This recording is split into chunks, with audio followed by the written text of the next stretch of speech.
इरसा ने कमाल से इजाज़त ले ली है कि वो नौकरी करेगी और इस बात पर वो बिल्कुल अटल हो चुकी है। लेकिन असल फड्डा जो है वो अब ही पड़ेगा जैसे ही उसकी मुलाकात शहरयार से हो जाएगी।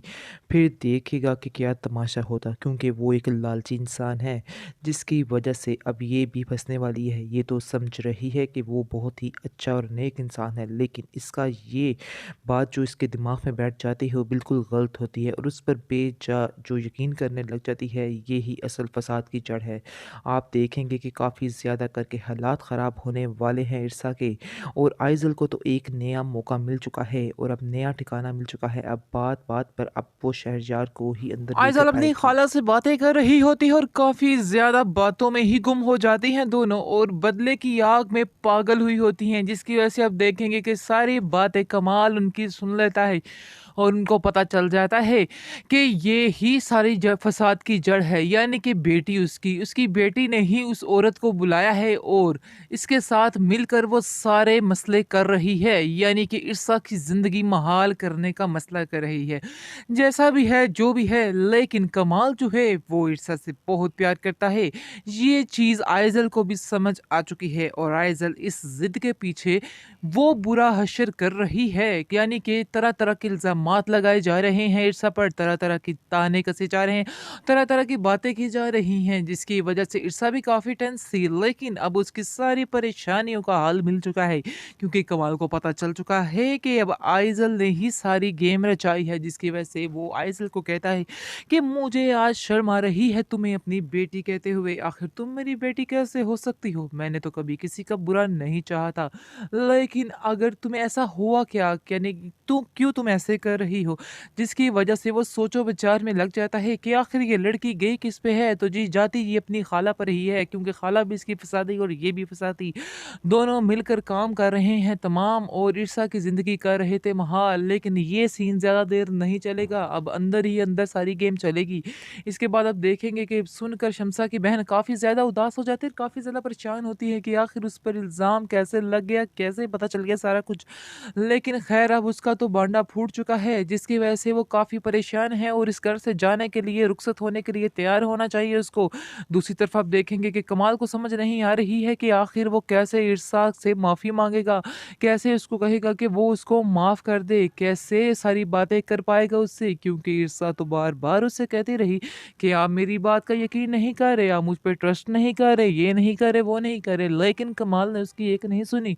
कमाल थक गया था उसकी सुन-सुन के और वो यानी ज़लील करता रहा उसे हर बात पर और कहता रहा, नहीं जी मेरी बेटी ही सच्ची है। आँखें बंद करके अपनी बेटी की बातों पर यकीन करता रहा, लेकिन अब उसकी आँखें जैसे ही खुलती हैं, तो वो वैसे तो काफ़ी ज़्यादा शर्मिंदा होता है कि आखिर वो ईर्ष्या का सामना कैसे कर पाएगा। दूसरी तरफ आप देखेंगे कि वो ईर्ष्या के पास जाता है और ईर्ष्या को कहता है, "क्या तुम मुझे एक बात के लिए माफ़ कर सकती हो?" आगे से ईर्ष्या कहती है, "किस बात के लिए? किस बात की माफ़ी आखिर माँग रहे हैं मुझसे?" इस पर वो कहता है कि मुझे सारी हकीकत मालूम हो चुकी है। मुझे पता चल चुका है कि तुम आज तक जो भी कहती थी, वो बिल्कुल ठीक कहती थी। तुम्हारी किसी बात में कोई भी झूठ नहीं था, लेकिन मैं ही तुम्हारी बात पे यकीन ना कर सका। इसके बाद वो कहती है कि अब आपको यकीन आ गया जब आपने अपनी कानों से सुना या आँखों से देखा, लेकिन जब तक मैं कहती रही आपने मेरी एक नहीं सुनी, मेरी किसी बात का यकीन नहीं किया कि मैं सच कह रही हूँ। इसलिए अब यकीन करने का क्या फ़ायदा? इस पर वो कहता है, चलो पुरानी सारी बातों को भूल जाओ, मैं तुमसे माफ़ी माँगता हूँ। असल बात तो ये है कि मुझे अपनी गलती का एहसास हो चुका है और मैं बहुत ज़्यादा शर्मिंदा था कि मैं तुमसे आखिर माफ़ी भी कैसे माँगूँगा? मैं माफ़ी भी तुमसे नहीं माँग सकता था, आखिर तुम मेरे साथ ऐसा रवैया कैसे रख सकती हो? इस पर वो कहती है कि अब मुझसे वादा करें कि आइंदा कभी भी मेरी किसी बात पर शक नहीं करेंगे। इस पर वो कहता है कि तुम फ़िक्र मत करो, आइंदा मैं कभी भी तुम्हारी किसी बात पर शक नहीं करूँगा।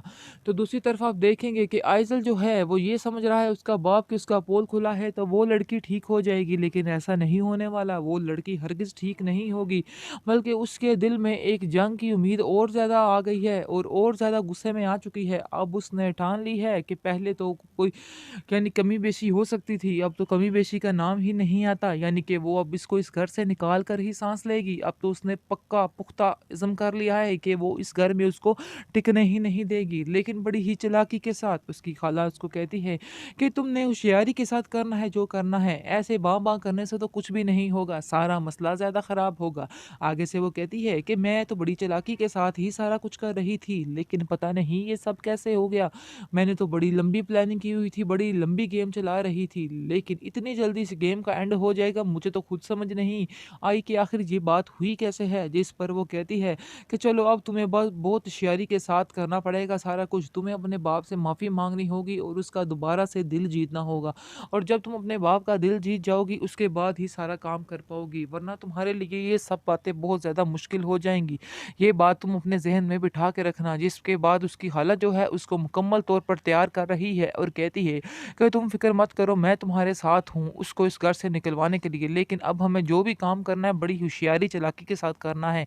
इस तरह से काम को हैंडल नहीं करना है जिस तरह से तुम समझ रही हो, और ये काम इतना आसान नहीं है क्योंकि उस लड़की ने अपने पंजे इस घर में गाड़ लिए हैं। ये बात तुम्हें भी बड़े अच्छे तरीके से समझ जानी चाहिए।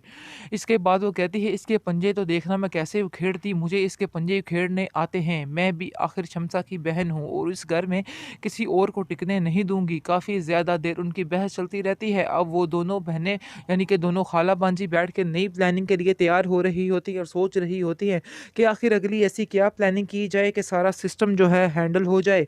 जिसकी वजह से आप देखेंगे कि सारा सिस्टम हैंडल करने के तरीके से आप दोनों बैठ जाती हैं, लेकिन उसका बाप कमाल उसको कह देता है, मैं तुम्हारी आखिरी गलती को बर्दाश्त कर रहा हूँ। इसके बाद मज़ीद तुमने कोई गलती की तो मेरे लिए नाकाबिले बर्दाश्त हो जाएगी और मैं तुम्हें कभी भी माफ़ नहीं करूँगा। ये बात तुम अपने ज़हन में बिठा लो। तुम मेरी बेटी हो इस वजह से मैंने तुम्हें माफ़ कर दिया, लेकिन मैं तुम्हें किसी से साथ भी इस तरह का सलूक करने के लिए माफ़ी नहीं दे सकता हूँ। तुम परेशान मत हो और तुम्हें परेशान होने की ज़रूरत भी नहीं है। इसके बाद आप देखेंगे कि इर्सा जो है बड़े ही ठाठ के साथ अपने घर में जाती है और जाकर साफ-साफ सबको कह देती है कि मेरे से उलझने की कोई भी ज़रूरत नहीं है। मैं इधर कमाल की मर्ज़ी के साथ आई हूँ और मैं इधर ही रहूँगी। अगर किसी को मेरा इधर रहना पसंद नहीं तो वो खुद जा सकता है। ये सब बातें सुनकर उनको और ज़्यादा गुस्सा आता है और वो दोनों पार्टी जो हैं गैंग पार्टी वो और ज़्यादा उछलती हैं और ज़्यादा बातें बनाती हैं और कहती है कि तुम्हारी हिम्मत कैसे हुई? तुम्हारी इस कदर ज़ुबान है, तुम शम्सा आपा की जगह ले ही नहीं सकती हो। ये बात तुम अपने ज़हन में रख लो। तुम 4 दिन की मेहमान हो, तुम भी इधर मेहमान बनकर ही रहो क्योंकि एक टाइम आएगा कि हम तुम्हें इधर से चलता करेंगे। फिर तुम याद रखोगी कि हमने सही कहा था या नहीं कहा था। इसलिए बेहतर यही है खामोश रहो। ईसा को हर तरफ मज़ीद परेशानियों ने घेर रखा है और उसको समझ नहीं आ रही कि आखिर वो अकेली कैसे इन सब का मुकाबला करेगी, क्योंकि आप देखिएगा कि आइज़ल ने उसके मुकाबले में अपने एक रिश्तेदार को ला खड़ा किया है ईसा के सामने, ताकि वो ईसा को इस घर से उसको निकालने में मदद कर सके, क्योंकि वो समझ चुकी है कि मैं अकेली इधर कुछ भी नहीं कर सकती हूँ। बहुत ही कुछ चालाक औरत चाहिए जिसको उसने मुंतखब किया है। इसके बाद आप देखेंगे कि अब ईसा काफ़ी ज़्यादा परेशान है और वो कमाल से कहेगी कि आप मेरी कोई बात का यकीन नहीं करेंगे। मुझे ऐसा क्यों लगता है कि जब भी मैं कोई बात करती हूँ तो आप मेरी बात पर तवज्जो नहीं देते हैं, बल्कि सिर्फ़ और सिर्फ़ अपनी बेटी की ही बात मानते हैं। इस पर वो कहता है कमाल कि तुम्हें शर्म आनी चाहिए, तुम बात-बात पर आइज़ल को अंदर क्यों लेकर आती हो? मुझे ये बात बिल्कुल भी पसंद नहीं है, क्योंकि आइज़ल के मुँह से जब भी मैं सुनता हूँ तुम्हारे बारे में बहुत अच्छे अल्फाज सुनता हूँ और मुझे तुमसे ये बातें सुन के बहुत ज़्यादा तकलीफ़ होती है, इसलिए तुम इस बातों से अवॉइड करो तो ही बेहतर है। बेहतरीन ड्रामा सीरियल फोरकेस्ट एपिसोड में आप देखेंगे कि जमशेद जो है वो कह तो चुका है कि वो कभी भी ईर्षा से नहीं मिलेगा और ना ही उसका ध्यान दिल में लाएगा। आगे से उसकी बहन बानो कहेगी कि तुम नहीं समझ रहे हो कि ये तुम्हारे लिए बात कितनी मुश्किल है, तुम आखिर कैसे ईर्षा को भूल सकते हो।